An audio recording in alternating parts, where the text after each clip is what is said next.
Welcome back to the deep dive.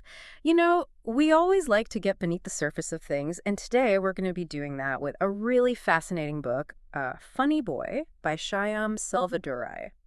Absolutely. Now, this is a coming-of-age story, and we've done those before, but what makes this one kind of stand out is it's set against this really volatile backdrop of Sri Lanka Right. during a time of huge ethnic tensions between the Sinhalese and the Tamil communities. It's true. And I think what's so powerful about Funny Boy is how it connects those two things, Yeah. right? The personal story of R.G. Chelvaratnam as he's, figuring himself out, coming of age, and then this larger societal backdrop of unrest and, political turmoil and upheaval. Yeah, and the book really does such a great job of weaving those two threads together. Absolutely. So I think that's really going to be the focus for us today is to see how Salvadorai does that and, what insights we can get into Yeah. both of those things, both the personal and the political. I think that's a great plan. So let's just start with Argy because his journey is so central to the novel.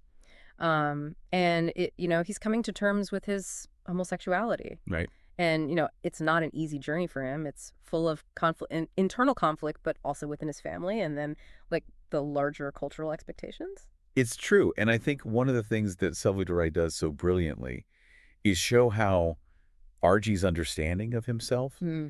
as he starts to understand who he is. Yeah.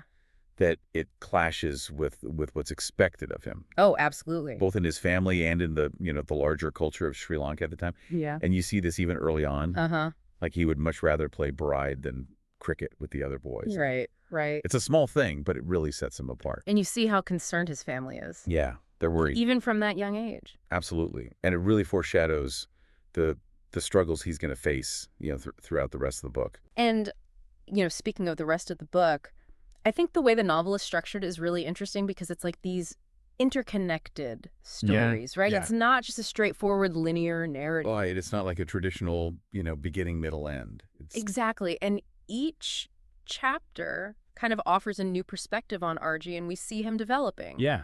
And we see how people around him are reacting to him as he gets older, as he changes. And each of those key moments, Right. really builds upon the last one. So we really see him growing and also the pressure Uh-huh. that he's under to conform is also growing. Yeah, so it's this push and pull.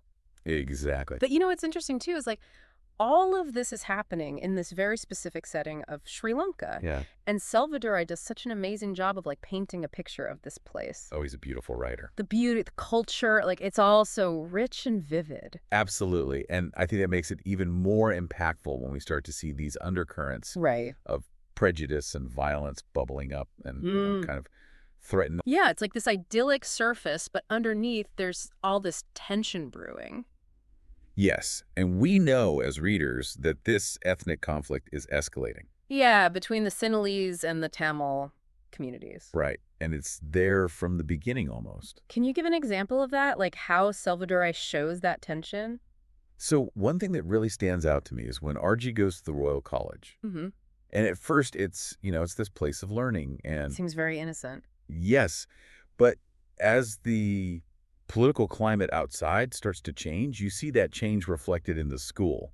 Oh, yeah. And suddenly ethnic identity becomes this dividing line like it wasn't so pronounced before. Wow, yeah, it's like that sense of safety Yes, is shattered. exactly. And it mirrors what's happening in the larger society. That's like a microcosm. Absolutely. So you mentioned Salvadorai's writing, and, people always talk about how evocative his prose is. Yeah. So how does that contribute to, like, our understanding of RG's world, both his inner world and then the external pressures? Well, he uses so much sensory detail. Great. Uh-huh. Like you can really smell and see and hear everything that RG's experiencing, the sights, the sounds, the smells of his home, the city as it changes. And it just creates this really rich backdrop for his own story. Right. And I think that makes both his joys and his anxieties so much more real to us. Yeah, because we're experiencing them with him. Exactly. So it's not just a personal journey, though. Yeah. Funny Boy is also a commentary on this much bigger issue of ethnic conflict. Absolutely. And it's a really powerful one because Selvadurai doesn't shy away from showing the brutality, Right. the violence, Yeah. the fear that grips the community. Mm-hmm. You see how quickly things can change, how neighbors can turn against each other. It's really heartbreaking. It is. And I think it really highlights the human cost of this kind of conflict. Yeah, for sure. So, I mean, we've talked about a lot of things. What would you say is like the lasting impact of Funny Boy for you? Well, for me, it's a novel about love and loss, Mm-hmm. and the search for identity and all of that is set against this really, this Yeah. incredibly important political backdrop. Right. And I think it shows us how these two things are connected, like our personal lives and Yeah. the larger political landscape. You can't separate them. You can't escape it. You Yeah. can't escape it, Uh-huh. and they influence each other constantly. So it's a must-read for anyone who's interested in Sri Lankan literature, I would say, but also just in understanding, the impact that conflict can Yes. have on individuals. Absolutely. So as we wrap up our deep dive into Funny Boy, I think there's something that's worth thinking about. How often do we really stop and consider how our own journeys, our own self-discovery Yeah. is shaped by the larger forces around us, sometimes in really big ways and sometimes in more subtle ways, but Yeah. it's always there. And how much responsibility do we have to really understand those connections? I think that's a question worth pondering. It really is. So thanks for joining us for another deep dive. It was my pleasure. And we'll see you next time. See you later. Bye.